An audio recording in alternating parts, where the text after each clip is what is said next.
This is how I do hard things. If you're struggling with either making the very first steps or you simply just can't do the hard things, the things you have to do consistently, this is a process that can help you. So without being said, let's get into it. Section 1. Simplify, simplify, simplify some more to find out what you have to do. If you can't explain it to a 6-year-old, you don't understand it yourself. This quote, famously taught by Albert Einstein, perfectly encapsulates this process, which is simply simplify the steps of the actions you need to take in order to progress in your goals, and also simplify the steps or processes that helps you actually do the hard things. And this simplification can be done in 2 steps, and I like to call them process simplification and group simplification. So let's start with group simplification. Group simplification is a process I'm developing more and more, and it's helping me simply find out what I have to do, so my highest leverage task. And you can use this method if you're kind of feeling lost on what you have to do, because another reason people can't do hard things and progress is because they don't know exactly what hard things they have to work on. You know, in genetics, where Gregor Mendel essentially bred peas together and it looks something like this. This is how your thought process of group simplification should look like. Because, for example, genetics. Genetics is in a group of science. So science is the broadest term you can use in terms of the context of genetics. Then you can break down science into things like physics, astronomy, biology, and then within biology, you can break it down into things like cell biology, genetics, biochemistry, and then you can break those down even more. So essentially what group simplification does is it simplifies the broadest term you can use and breaks it down into smaller and smaller pieces. And these smaller and smaller pieces helps us find our highest leverage task for said goal. And your highest leverage task is essentially the tasks that give you the most output relative to your input. Now, to start this process, you need to find the broadest term. Now, the broadest term is essentially your goal. So whatever your goal is, you start with that. So for example, let's go with the gym. The broadest term isn't the gym, right? The broadest term isn't going to the gym. The broadest term is your goal, which is to achieve an aesthetic body. So what you do is you essentially start with that. So you have the aesthetic body.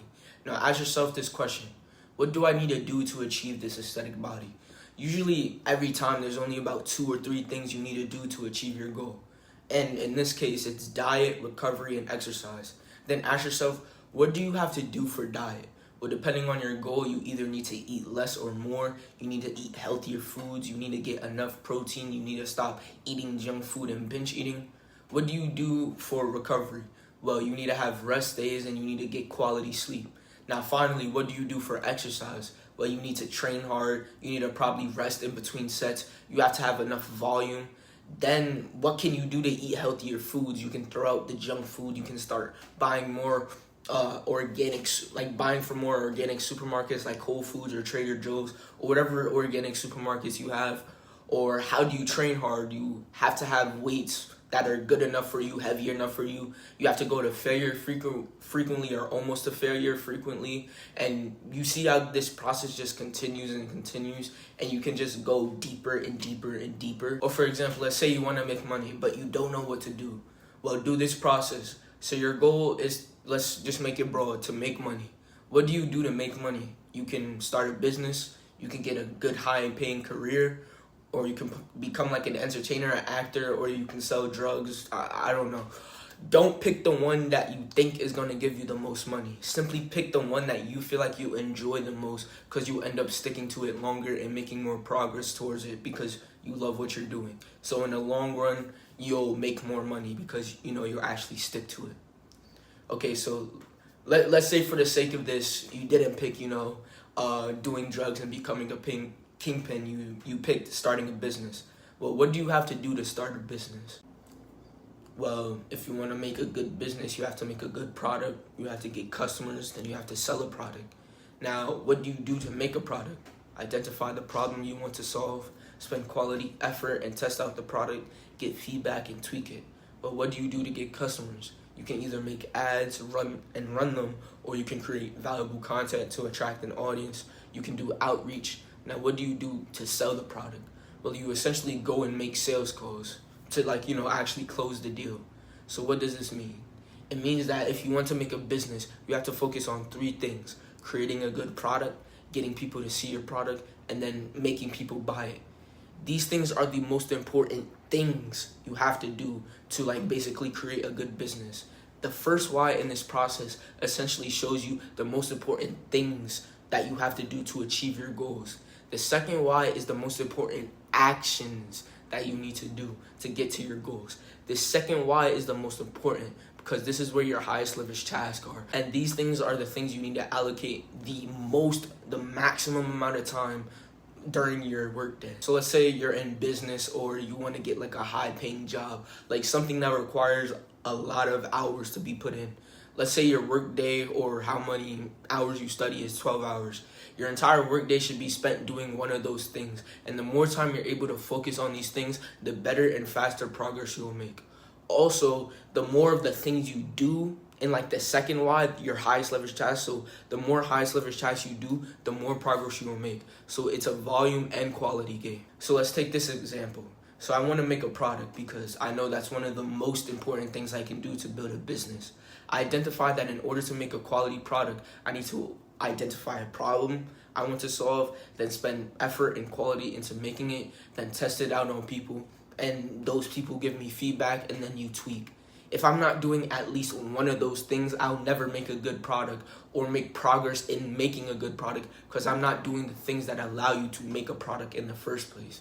So that's the first kind of thing you have to understand. The second thing is, let's say there's two people. Person one only does identify a problem you want to solve and then spend quality effort to create the product. Person two does what person one is doing on top of testing it out on people and tweaking it. Who do you think will make the better product? Obviously, the person that does all the highest leverage activities he can. Or let's take the gym example. Let's say for recovery, you're only really getting quality sleep and you're not taking any rest days. You'll probably not make as much progress as a person that does both. Or for diet, if you're not cutting or bulking but you're eating healthy foods, you're obviously not going to make the progress you want in your aesthetic body. Or for example, working out. Let's say that you have the volume down and that's it. Like you don't have the intensity. Obviously, the person that marks the intensity and volume, having those two highest leverage tasks, working hard and working enough, they will obviously beat you because you're missing one of like the highest leverage activities that you have to do. So obviously you'll make progress because it's better than a person not doing any physical activity, but you will never beat the guy that's doing every highest leverage activity he can in terms of, achieving that goal. So just keep that in mind. To whatever goal you want, try to do as much of the highest leverage activities that you can, as much as you can, and with quality, right? Don't just shove in everything. Make sure that you're doing it with quality. Obviously, person one is going to make progress, but person two will make much more. So that's how you have to see it in terms of your goals. You have to see it as a game of quality, quantity, and leverage.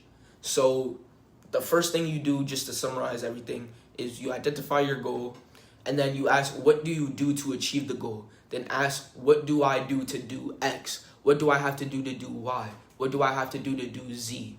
And your answers to those questions are the things you basically need to do, which are your highest leverage tasks. And any why after like the second why is simply just tools and processes that make doing your highest leverage task easier.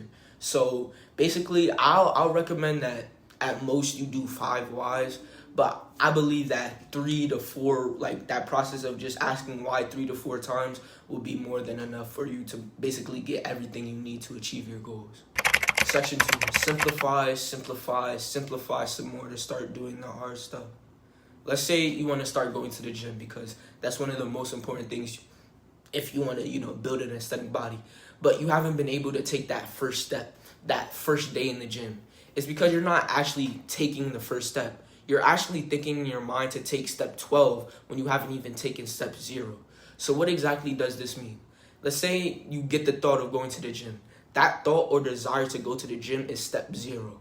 Now you believe step 1 is to get dressed and then step 2 is to go to the gym. That's not the steps. You can simplify the process of going to the gym much more.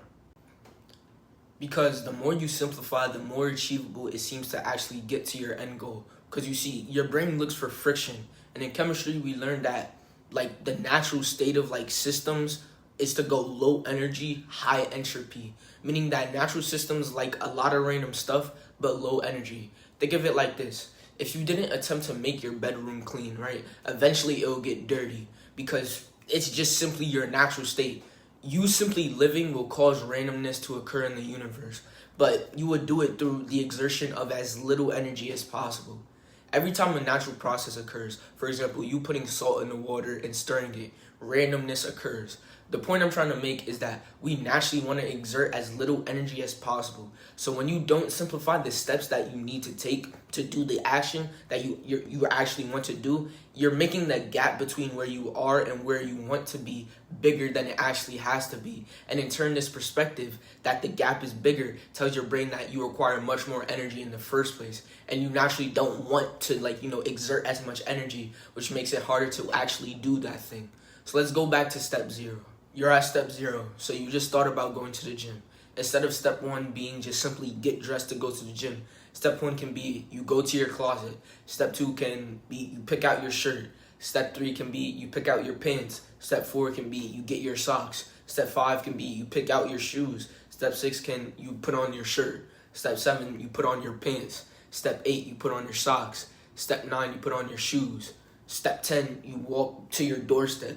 Step 11, you open your door and you see, you get what I'm saying. I'm not going to do this forever. So I essentially broke down the process that you usually think about when going to the gym from step 0 to step 1 into 11 tinier steps. So where you just think step 0, go to the gym. Step 1, get dressed. I essentially simplify step 1 into 11 tinier steps that require less energy to do. Because instead of saying get dressed, right, literally all you have to do after getting that thought to go to the gym is you essentially get up and walk to 5 steps to your closet. My closet is literally right next to me. It's not that hard to do, right? You literally just walk 5 steps, pull the handle, and that seems much more doable than just saying getting dressed for the gym. Although getting dressed is easy to do, obviously you're capable enough to do it, but the point is, you see how simplification just makes it seem easier than it actually is.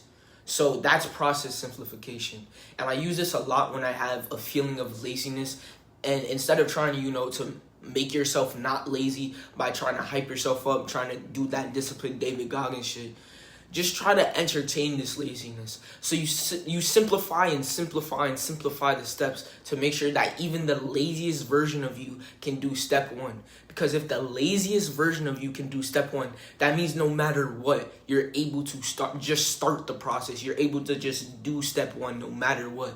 So whatever your most important thing or highest leverage task is, simply find a way to make step 1 so easy that the laziest version of you can do it.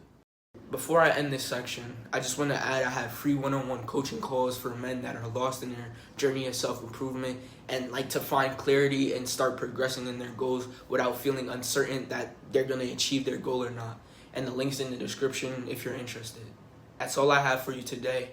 I'll keep on developing this process if it does work for you, and I wish you luck on your journey, and peace.